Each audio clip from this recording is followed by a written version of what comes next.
Hello. As we try to navigate addressing workforce needs, one of the many very effective tools are aviation career expos.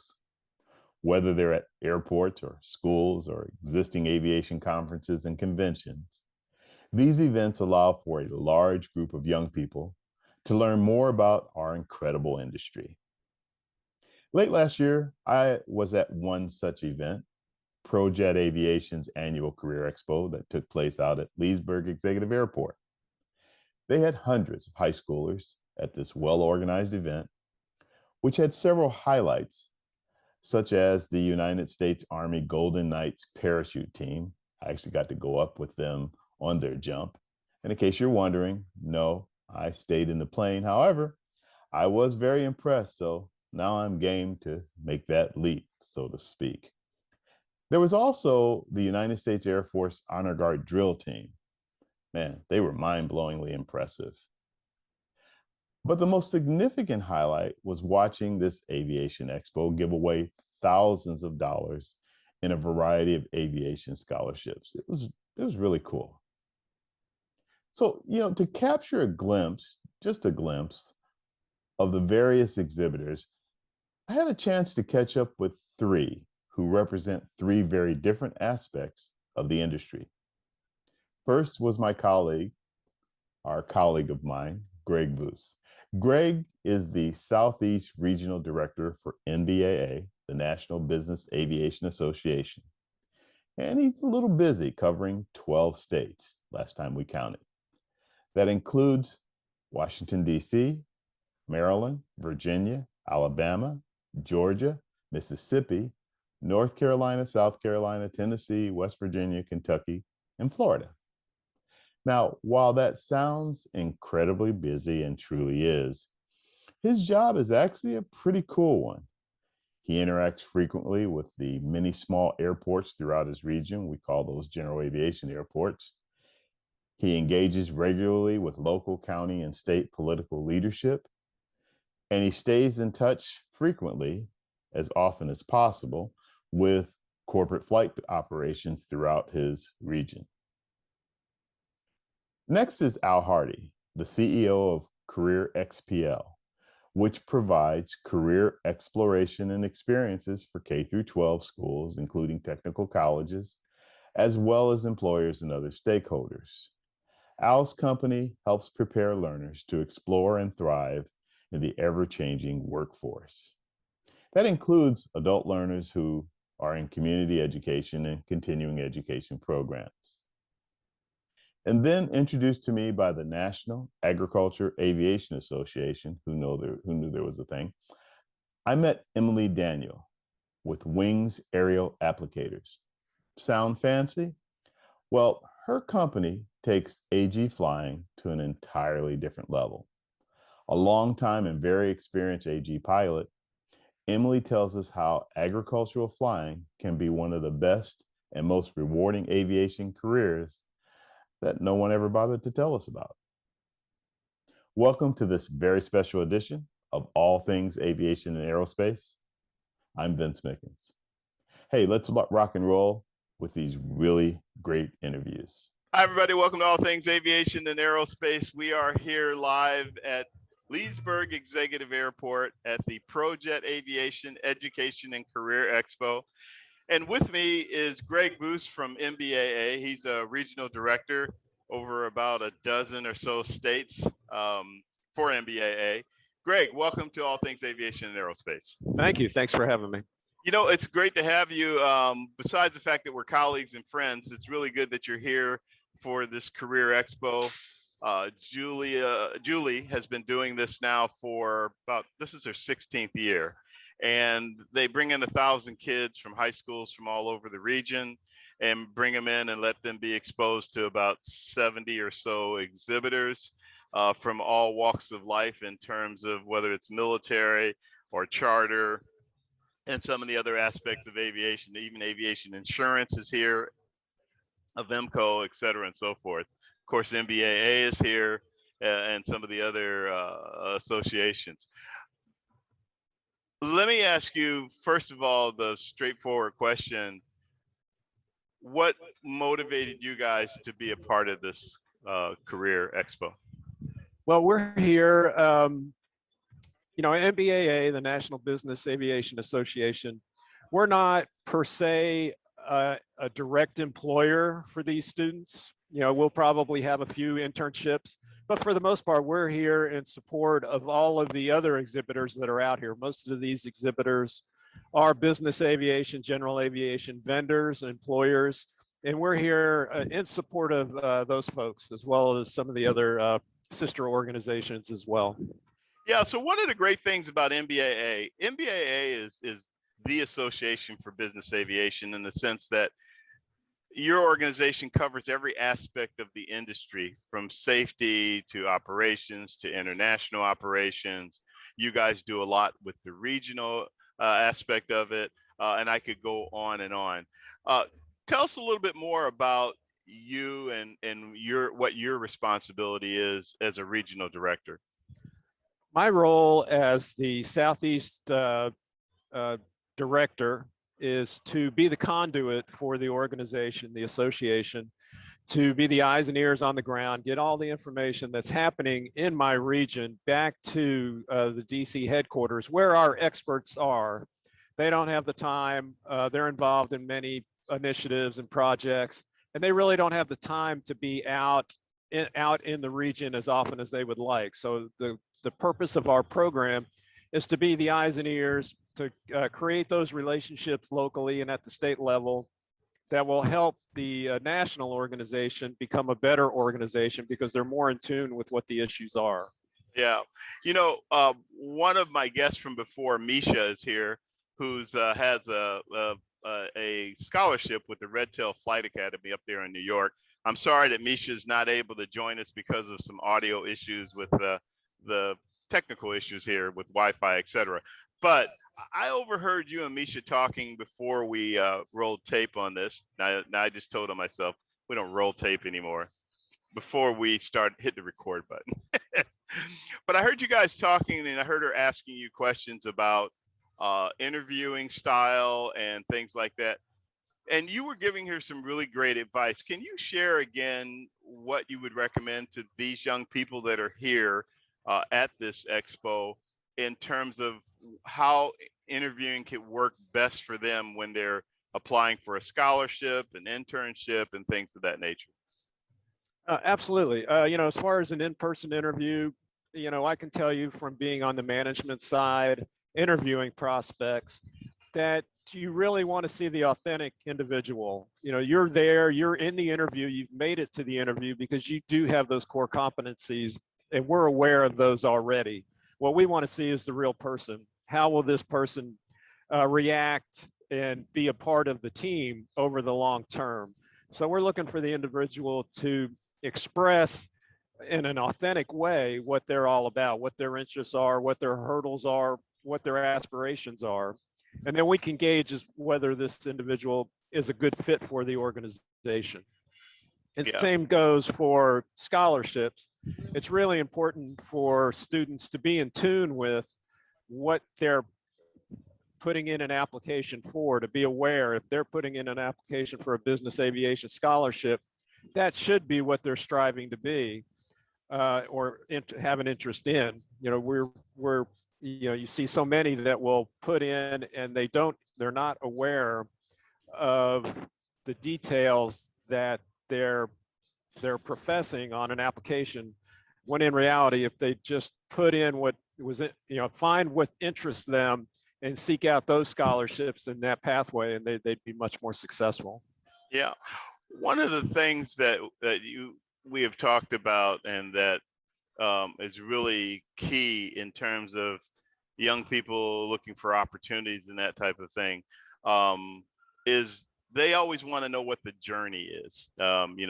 What's my journey going to be? And we can't really tell them that, because everybody's journey is different, and a lot of people's expectations change along the lines. And what I mean by that is, somebody goes to an aviation-oriented university, they do the professional pilot track, they finish, and then something like the pandemic hits, and then there's, you know, a delay with everything, and they're like, okay, do I still want to be a professional pilot? Or even without something like that happening, they just think, well, do I really want to do that? Do I want to fly corporate? Do I want to fly airlines? And one of the things, so I'm thinking of two things as I'm saying this. One is that most people think of airlines first, because business aviation doesn't jump on their radar per se. Uh, and a lot of people don't realize that a business aviation career, flying corporate, flying charter, et cetera, can be a fantastic career. Flying some really great equipment, doing some really great type of flying and places you fly, et cetera, and so forth. Can you kind of, along with giving us a little bit of your background, give us your perspective on that, of what I just said about business aviation as an option? Sure. You know, business aviation, we're our we're our own toughest hurdle, because naturally advertising our existence is not what we normally do. We're under the radar is the common phrase. And so naturally we're not out there advertising. Our logos aren't out on our tails, aircraft tails. You're not going to see our logo on our hangar. So really you're exactly right. A school could be right down the street from an airport, from a flight department, and the students would never know that they existed. So it is important now, especially with the shortages, workforce shortages, from tech to pilot to operational, that flight departments, companies as a whole do a better job of getting out there and showing students that there is a viable option to the airlines. You know, the airlines are great. I spent 17 years with Delta Airlines before Home Depot. I was going to ask you your background, so yeah, so I thoroughly enjoyed it. I've been in operations all my life. I'm not a pilot. It was a different time. Things are done differently. The way I advance may not be the way you could even advance now. It's just different.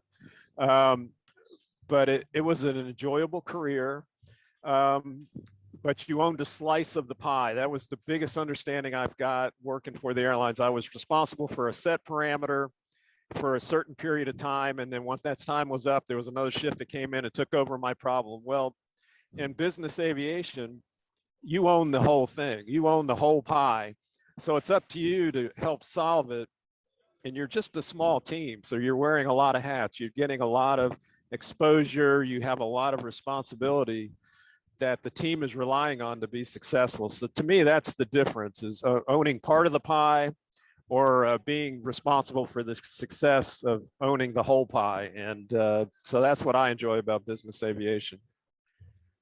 As we wrap up, tell us real quick, what did you do for Home Depot? So after doing the airlines, what were you doing? I moved over to Home Depot after 9/11, when a lot of the airlines were struggling, and my airline, Delta, was, you know, in the same boat, just a little bit later.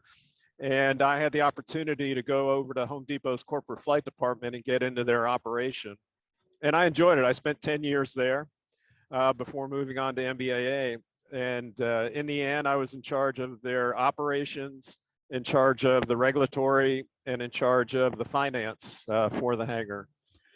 So again, a lot of opportunity. You move in, they see your skill sets, and it's really your own interest, your own desires that push you forward. So there's so many different avenues in business aviation. If you just take the time to check us out, I think students would be surprised. Gotcha. Hey, listen, thanks, Greg, for taking the time. Sorry about the technical delay, but I'm glad you were able to join us, and really great to see NBAA as part of this valuable career expo for kids that are interested in aviation. These are all high school kids that are here, and this is a great way to introduce them to what we know is a great industry and what's a thriving industry right now, and really growing. So again, I thank you. Look forward to seeing you at the next aviation event. You got it. Thanks for having me. As we continue here with the ProJet Aviation Education and Career Expo, I'd like to introduce you to someone else who has joined us, and he and I have actually been in touch with some things that he's doing in aviation geared towards bringing more young people and young people of color into the industry. So I'd like to introduce you to Al Hardy. Al, how are you? I'm doing great. How about you, Vince? Good. It's great to see you. Glad to see you here. You had mentioned when I saw you at NBAA that you were going to be here. So first of all, tell us how the day's been going here. What have you seen? What are you liking? Well, this has really been a good event. This is a first time coming here. I came through this through a referral, actually from NBAA, and I called up Julie O'Brien, and she told me about Career Expo and some of the other things that they were doing here. And I was like, well, this sounds like a place that I really do need to visit. And it's turned out to be everything that she said it was. Not only have we met some great students, our future, we have made some good contacts as well. Absolutely. So who is Al Hardy? Tell us about you and your program. And I'm all tangled up in my cord here. That's all right. Tell us about you and your program and what you're doing. Well, I am from a small place in called Rockford, Alabama, and we're a very rural area. We have somewhere close to 12,000 people and about 600 square miles. So you can imagine, what's that like. I started in the technology career field because I started in the National Guard. I started out in Intel, actually, and I started out in photographic processing. And interestingly enough, I went active duty. We were working with the SR-71 program at RAF at Mildenhall, and I'd heard about this new system coming in.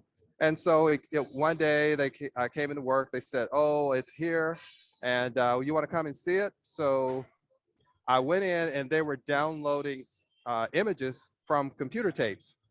The photographic processing that I was used to had hundreds of gallons of chemistry, hours in a dark room. And I remember thinking to myself, oh my God, I need to find me another job, and quick. So that led me to look for a more kind of technological job. So I ended up in what's called biomedical equipment repair. But as I moved through that career, and switched over to the Army, become a warrant officer program, it was more along the lines of asset management, where you took a look at the asset life cycle of a platform, no matter whether it's a piece of medical equipment or an aircraft.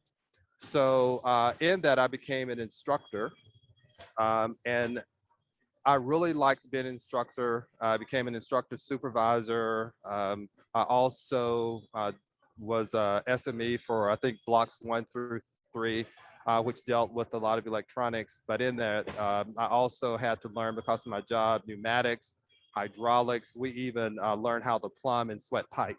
So we had a lot of different type of career opportunities there.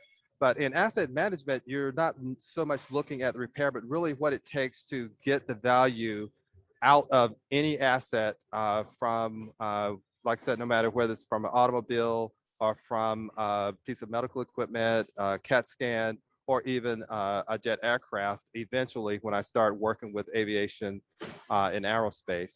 So that's kind of where what my background is. Now, where my business came from is actually started from a conversation with my wife and I, Stasia Hardy, on a trip from Walmart.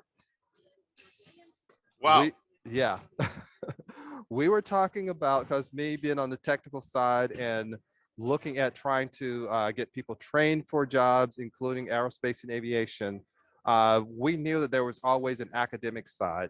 So we were talking on a trip in Walmart about really where the two meet and how can we effectively help that to happen, where we can take a look at a student or schools and their academic performance standards, really what they are focused on doing, how to map those into specific career paths in a way that doesn't seem overburdensome to the school, because the school has a purpose. The school tries to get these academics and performance outcomes from students. And even though you may have the greatest sounding program in the world, if it doesn't fit within the mission that they have, those strategic goals that they have for the benefit of the students, it's going to be hard for them to implement it, even if they want to. So our goal is how to make that a very easy thing to do for the schools, and how to map it so that they can see definitively how it fits within their strategic goals, their school plans for those students, those things that they are held responsible for, whether they're a teacher or a principal or a superintendent. So how have you tied that into aviation?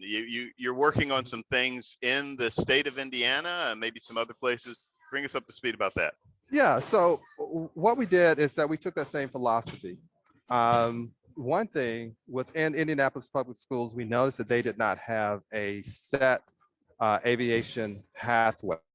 So what we wanted to do was help the counselors really make the students aware of what those opportunities are within aviation aerospace. So two of the counselors there, I don't want to mention their names because I don't want to, I don't necessarily have their approval, but there have been two counselors there that have that's been very instrumental in helping to get the information out to the students and to be that interface between us and the schools. So what we did is that first thing we did is that we looked at the Indiana State Academic Performance Standards for science, math, and ELA. And then so that we could make sure that we understand what the school was trying to do, we took a look at the school's strategic plan as well. And we had conversations with they call it the academies there, but basically their CTE programs, their career and the work-based programs. We had that conversation to really make sure that we understand where they are and what they were trying to do. So once we understood that, we mapped those academic performance standards into the CTE standards that match what industry was trying to do as well. So once we did that, we took the academic performance standards, talked to the CTE people, the academies people, make sure we understand what they were trying to do. And then with our understanding of what industry and our industry advisors was telling us that they needed, we matched those two together so that they could see that clear path, that how they were connected. Therefore, it's easier for them to be able to go and justify in getting those out of class times that they need, because they know when they come to our programs, it is going to be tied to what they are trying to accomplish with their kids and with their programs there in Indianapolis Public Schools. And that is really our approach all over. It's the same no matter where we go. Got you. And does mentorship come into this at all in terms of what you guys are putting together or collaborating on? Yes, we ourselves, we don't offer the typical type of mentorship that I think you're mentioning here, but we definitely tie and connect the students to those people who can offer that mentorship. Got you. So as we kind of have to wrap up here, but lost my train of thought. I was going to ask you, basically, with what you've seen today, and you've been to these different types of aviation career expos, but with what you've seen today, what kind of advice would you and your wife give to these young up and coming, aviation professionals or aspiring aviation professionals? Seek and you shall find. Really engage, talk to people, engage with your counselors. Your counselors are there for you. We can help provide, our company can help provide, help get information to the counselors that can help you. But talk to your counselors. When you go out to places like this, I see many of the students doing there. Talk to, engage with the people at the table, and go a bit further than that. Once you leave that conversation, if it's something that you're really interested in, send them an email, call them on the phone, get permission with your parents. Absolutely follow up. Bug your parents, your brother, your sister to take you out to see more and learn more. I heard a kid earlier, I'm laughing because I heard a kid earlier say, so what would I send them when I email them? Well, say it was nice meeting you and you'd like to stay in touch and you'd like to learn more about whatever it is. Yeah, absolutely. And find out about other events that they have. Find out about, sort of if they have any scholarships or anything like that. Find out if they have internships. Just ask, because you never really know until you engage in the conversation. But for us here at Career Xpl, exploration activities, any experiences that we can help you with, or any enrollment, if you have these enrollment opportunities and you want to find out more about those enrollment opportunities, we can help you have those discussions. Thanks. Al Hardy, Career Xpl. Thank you so much for taking some time to talk with us, and it's great to see you here, and always to see you at some of these aviation events. And as we continue talking to all these great people that are here at the ProJet Aviation Education and Career Expo, I have a kind of a unique one. I've talked about this a little bit on previous show, or at least one previous show, but now I get to kind of get it directly from somebody that is as entrenched as you can be. And that her name is Emily Daniel. Welcome to All Things Aviation and Aerospace. Hey, thank you so much for having me. Well, it's great to have you here. So I was walking around the show and I saw the National NAAA, National Aviation Agriculture Association. Yeah, the National Agricultural Aviation Association. Okay, I had it. Yeah, you know.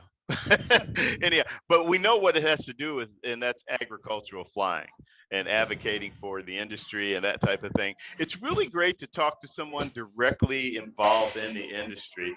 So I'm going to ask you a little bit about, tell us about ag flying, how you got into it, what it's like, and what it means in terms of a potential career for people. Sure. I think ag flying is actually often an overlooked career. But basically what I do on a day-to-day basis is I treat crops with different kinds of products. I could treat anything from a cornfield to forestry to doing mosquito control for towns and things like that. So it's a wide variety of things that we can do. And it all just has to do with soil health and plant health for the good of the agricultural industry. So one of the questions that I'm compelled to ask, because, and not to put you on the spot, but because of the environment that we're in these days in terms of people being concerned about the environment, what can you tell us about that, and what's being done to kind of, you know, protect people as you're spraying the crops? Yeah, absolutely. So the industry has come a long way. We actually just celebrated our 100th anniversary of ag aviation last year. And in those 100 years, the technology has changed immensely.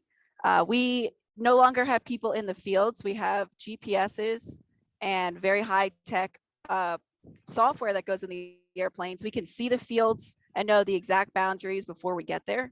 And we can take all of that data back out of the airplane when we're done and kind of go over what we do. We also have onboard weather systems and other smoke systems that let us know the weather and the wind direction and speed.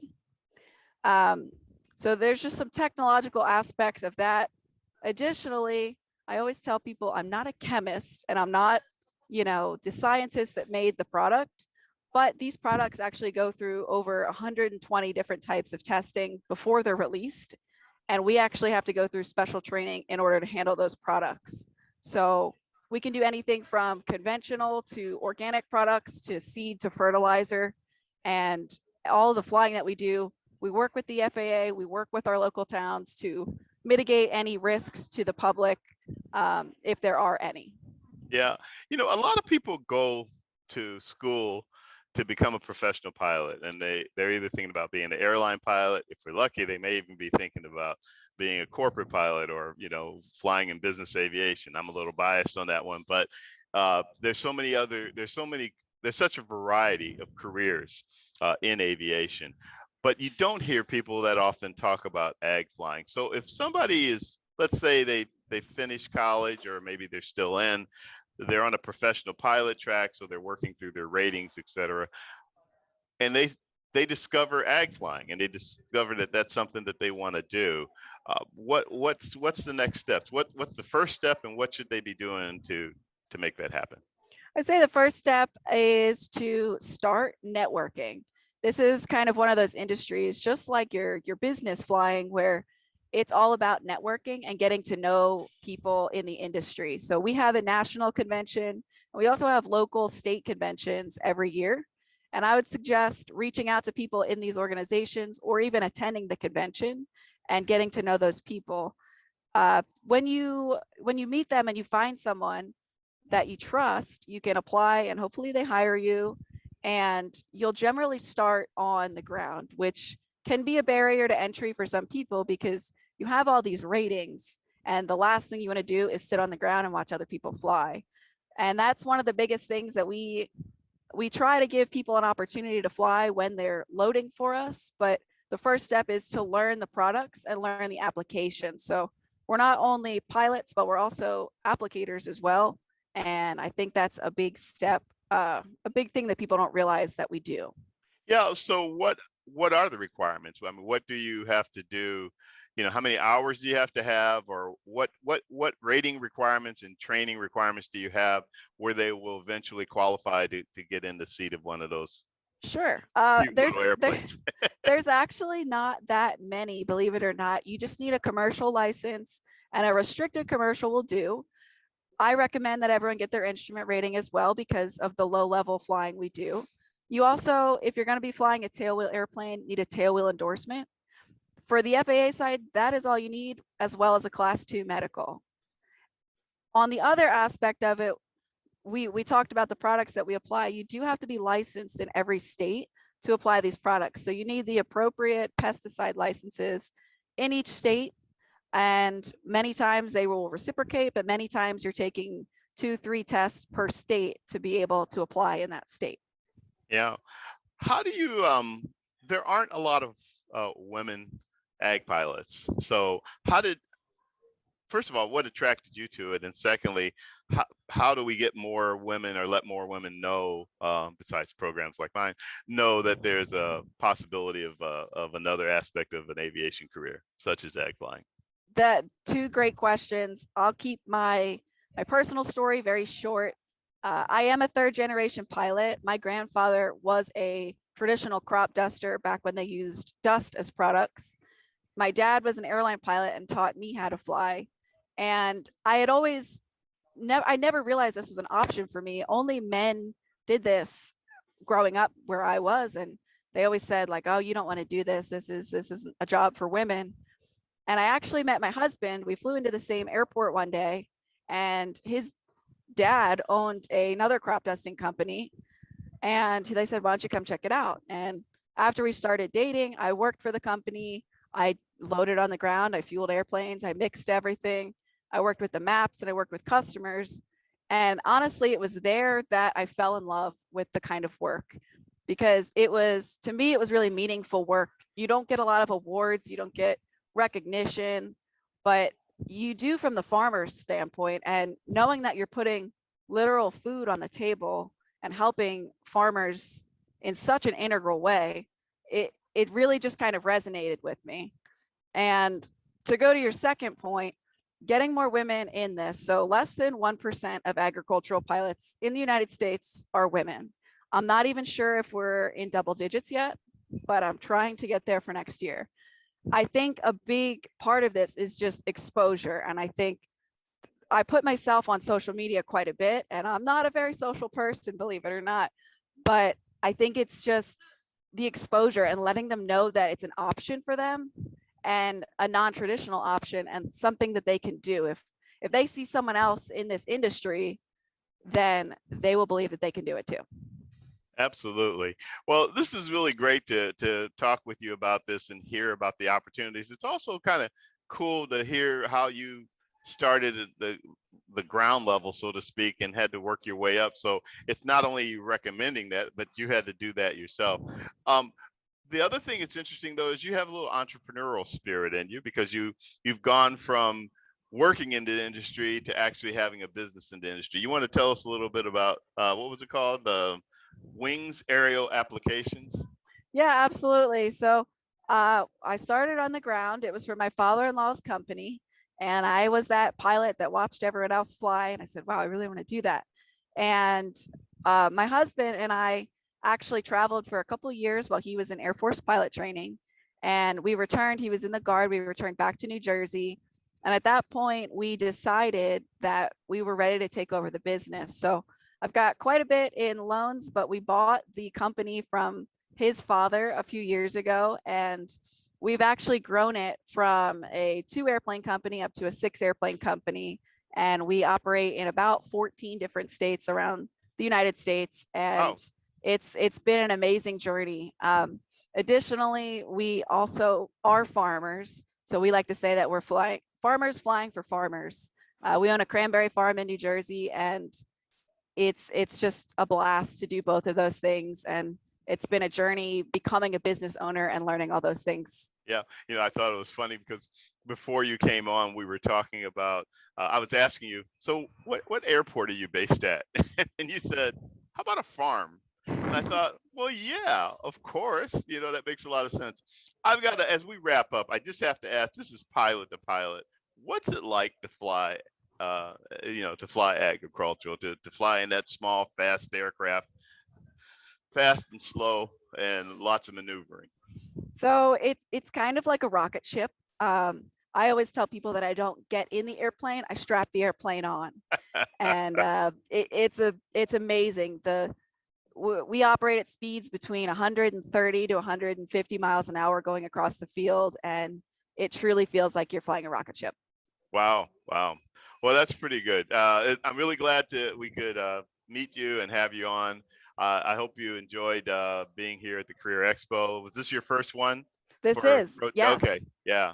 It keeps growing every year. This is her 16th year, and it's really great to see her bring out so many kids and expose them to all aspects of aviation. So I was really glad to see ag get your just due as well, ag flying. So thank you for being on the show, Emily. Thank you so much. Stay safe, and we'll see you soon, probably at some aviation event. Well, how about that? Good stuff for aspiring young aviation professionals. Thanks everyone for joining our conversation. I hope that this show was helpful. As always, and as with every show, I try to provide as much information and insight as possible into the opportunities and possibilities for any and everyone who has an interest in any and every aspect, you guessed it, of aviation and aerospace. All Things Aviation and Aerospace is presented by Private Air Media. If you haven't already, I would ask that you please subscribe. But until next time, please take care, safe flying, blue skies, and have a good one.